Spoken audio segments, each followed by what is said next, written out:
Hey everyone, if you've already recorded an invoice payment or a bill in QuickBooks, you don't want to add it again when it shows up in your bank feed.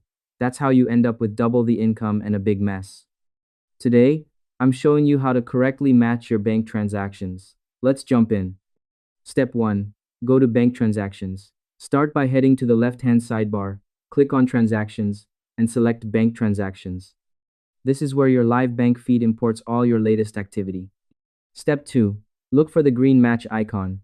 QuickBooks is constantly looking for matches. If you see a green icon that says one match found, it means QuickBooks has found an existing transaction, like a check or a payment, that matches the date and amount perfectly. If it looks correct, simply click Match. Step 3. Using Find Match for multiple items. Sometimes one bank deposit represents several different invoices.